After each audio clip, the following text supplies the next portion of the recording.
ಈ ಕ್ಷಣದ ಪ್ರಮುಖ 50 ಸುದ್ದಿಗಳನ್ನು ನೋಡೋಣ ನ್ಯೂಸ್ 50ಯಲ್ಲಿ. ಮೈಸೂರಿನಲ್ಲಿ ಹೃದಯಾಘಾತದಿಂದ ಸರ್ಕಾರಿ ನೌಕರ ಅರುಣ್ ಮೃತಪಟ್ಟಿದ್ದಾರೆ. ಮಂಡ್ಯ ಜಿಲ್ಲೆಯ ಕಿಲಾರೆ ಗ್ರಾಮದ ನಿವಾಸಿಯಾಗಿದ್ದ ಅರುಣ್ ಟಿ ನರಸೀಪುರ ತಾಲೂಕಿನ ಕಚೇರಿಯಲ್ಲಿ ಎಸ್ಟಿಎ ಆಗಿ ಕೆಲಸ ಮಾಡ್ತಾ ಇದ್ರು. ಬಸ್ನಲ್ಲಿ ಪ್ರಯಾಣಿಸ್ತಾ ಇದ್ದಾಗ ಹೃದಯಾಘಾತವಾಗಿದೆ. ತಕ್ಷಣವೇ ಆಸ್ಪತ್ರೆಗೆ ಶಿಫ್ಟ್ ಮಾಡಲಾಯಿತು. ಆದರೆ ಮಾರ್ಗ ಮಧ್ಯೆಯೇ ಮೃತಪಟ್ಟಿದ್ದಾರೆ.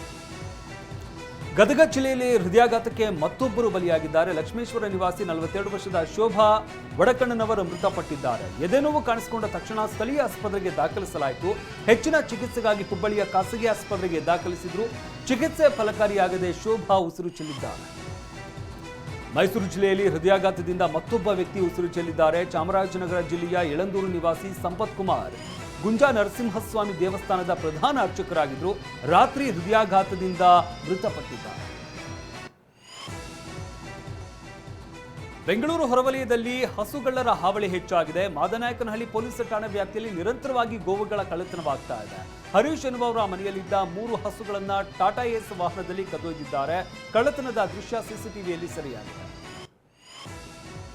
ಕಲಬುರಗಿ ಚಿನ್ನ ದರೋಡೆಗೆ ಖದೀಮರು ಖತರ್ನಾಕ್ ಐಡಿಯಾ ಮಾಡಿದ್ರು. ಪೊಲೀಸರ ದಿಕ್ಕು ತಪ್ಪಿಸುವುದಕ್ಕೆ ಮೊಬೈಲ್ ಫೋನ್ಗಳನ್ನು ಬಳಸಿರಲಿಲ್ಲ. ಇನ್ನು 5ನೇ ಆಗಂತುಕ ದರೋಡೆಕೋರರ ಖರ್ಚು ನೋಡ್ಕೊಳ್ತಾ ಇದ್ದಂತೆ ಈ 5ನೇ ಆರೋಪಿನೇ 4 ಆಟೋ ಪ್ರಯಾಣದ ದರವನ್ನು ಕೂಡ ಪಾವತಿಸಿಲ್ಲ. ಹುಬ್ಬಳ್ಳಿ ಧಾರವಾಡ ಅವಳಿ ನಗರದಲ್ಲಿ ರೌಡಿಗಳ ಉಪಟಳ ಹೆಚ್ಚಾಗಿದೆ. ಈ ಹಿನ್ನೆಲೆಯಲ್ಲಿ ಹಳೆ ಹುಬ್ಬಳ್ಳಿ ಠಾಣಾ ವ್ಯಾಪ್ತಿಯ 60 ರೌಡಿ ಶೀಟರ್ಗಳ ಪರೇಡ್ ನಡೆಸಲಾಯಿತು. ಸಂಸಾರ ಮನೆ ಅಂತ ಕಾಳಜಿ ಇದ್ದವರು ಅಪರಾಧ ಕೃತ್ಯಗಳನ್ನು ಬಿಡಿ ಅಂತ ರೌಡಿಗಳಿಗೆ ಎಸಿಪಿ ಉಮೇಶ್ ಚಿಕ್ಕಮಠ ವಾರ್ನಿಂಗ್ ನೀಡಿದ್ದಾರೆ. ಸೂಕ್ತ ಬೆಲೆ ಸಿಗದಿದ್ದಕ್ಕೆ ರೈತನೊಬ್ಬ ಕೊತ್ತಂಬರಿ ಸೊಪ್ಪನ್ನ ನಾಶ ಮಾಡಿದ್ದಾನೆ. ಚಿಕ್ಕಬಳ್ಳಾಪುರ ಜಿಲ್ಲೆಯ ಚಿಂತಾಮಣಿ ತಾಲೂಕಿನ ಕಾವಲ್ಗಾನಹಳ್ಳಿ ಗ್ರಾಮದ ರೈತ ವೆಂಕಟೇಶ್ ರೋಟರಿ ಮೂಲಕ ಕೊತ್ತಂಬರಿ ಸೊಪ್ಪನ್ನ ನಾಶಪಡಿಸಿದ್ದಾನೆ. 2 ಎಕರೆ ಜಮೀನಿನಲ್ಲಿ ಲಕ್ಷ ರೂಪಾಯಿ ಖರ್ಚು ಮಾಡಿಕೊಂಡಿದ್ದಾರೆ. ಉಗ್ರ ನಾಸಿರ್ಗೆ ಸಹಾಯ ಮಾಡಿದಂತಹ ಆರೋಪದಲ್ಲಿ ಎಎಸ್ಐ ಚಾನ್ಪಾಷಾ, ನಾಗರಾಜು, ಫಾತಿಮಾ ಬಂಧಿಸಲಾಗಿದೆ. 3ರನ್ನು ಎನ್ಐಎ ತೀವ್ರ ವಿಚಾರಣೆ ನಡೆಸ್ತಾ ಇದೆ.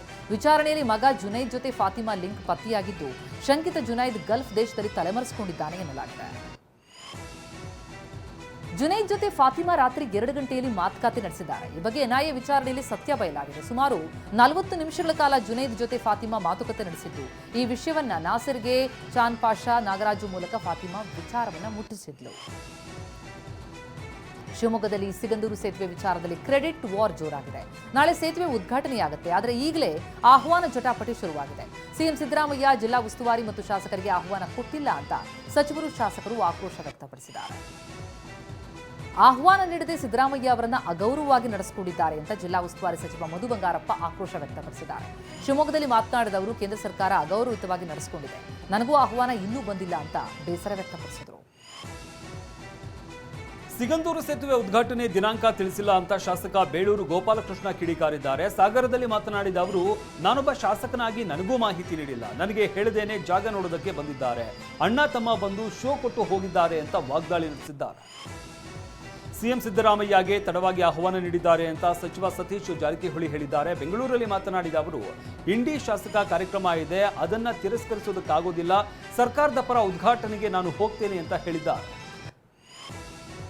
ಪಕ್ಷ ನನ್ನನ್ನು ಎಷ್ಟು ಸಲ ಹೊರಹಾಕಿದ್ರೂ ಏನೂ ಆಗೋದಿಲ್ಲ ಅಂತ ಶಾಸಕ ಯತ್ನಾಳ್ ಹೇಳಿದ್ದಾರೆ. ವಿಜಯಪುರದಲ್ಲಿ ಮಾತನಾಡಿದ ಅವರು, ಪಕ್ಷೇತರವಾಗಿ ನಿಂತು ಗೆದ್ದು ಬರ್ತೇನೆ, ಆ ತಾಕತ್ತು ನನಗೆ ಇದೆ, ಪಕ್ಷೇತರ ಅಭ್ಯರ್ಥಿಯಾಗಿ ಸ್ಪರ್ಧಿಸಿ ಗೆಲ್ತೇನೆ ಅಂತ ವಾಗ್ದಾಳಿ ನಡೆಸಿದ್ದಾರೆ.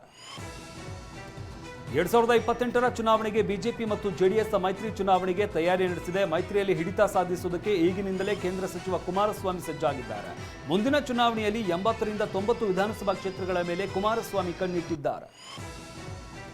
ಮುಸ್ಲಿಮರ ಬಗ್ಗೆ ಮಾಜಿ ಸಂಸದ ಪ್ರತಾಪ್ ಸಿಂಹ ವಿವಾದಿತ ಹೇಳಿಕೆ ನೀಡಿದ್ದಾರೆ. ಬೆಂಗಳೂರಲ್ಲಿ ಮಾತನಾಡಿದ ಅವರು, ಭಯೋತ್ಪಾದನೆ ಜನೋತ್ಪಾದನೆಯೇ ಇವರ ಕೆಲಸ. ಭಾರತದಲ್ಲಿ 22 ಮಹಿಳೆಯರಿಗೆ 91 ಮಕ್ಕಳು ಹುಟ್ಟಿದ್ದಾರೆ. ಪುರುಸೊತ್ತು ಇಲ್ಲದೆ ಮಕ್ಕಳನ್ನ ಹುಟ್ಟಿಸ್ತಾರೆ, ಆದರೆ ಹಿಂದೂ ಮಹಿಳೆಯರು 1 ಮಕ್ಕಳು ಹೆರ್ತಾರೆ ಅಂತ ಬಾಯಿ ಹರಿಬಿಟ್ಟಿದ್ದಾರೆ. ಚಿಕ್ಕಬಳ್ಳಾಪುರ ಜಿಲ್ಲೆಯ ಶಿಡ್ಲಘಟ್ಟ ವಿಧಾನಸಭಾ ಕ್ಷೇತ್ರದಲ್ಲಿ ಜನತಾದಳ ಕಾರ್ಯಕ್ರಮ ನಡೀತಾ ಇದೆ. ಜೆಡಿಎಸ್ ಯುವ ಘಟಕದ ರಾಜ್ಯಾಧ್ಯಕ್ಷ ನಿಖಿಲ್ ಕುಮಾರಸ್ವಾಮಿ ಭಾಗಿಯಾಗಿದ್ದರು. ಜನರ ಜೊತೆಗೆ ಸಂವಾದ ನಡೆಸಿದ್ದಾರೆ. ಇದೇ ವೇಳೆ ಶಾಸಕ ಸಮೃದ್ಧಿ ಮಂಜುನಾಥ್ ಮಾತನಾಡಿ, ಮುಂದಿನ ದಿನದಲ್ಲಿ ನಿಖಿಲ್ಗೆ ದೊಡ್ಡ ರಾಜಕೀಯ ಭವಿಷ್ಯ ಇದೆ ಅಂತ ಹಾಡಿ ಹೊಗಳಿದ್ದಾರೆ.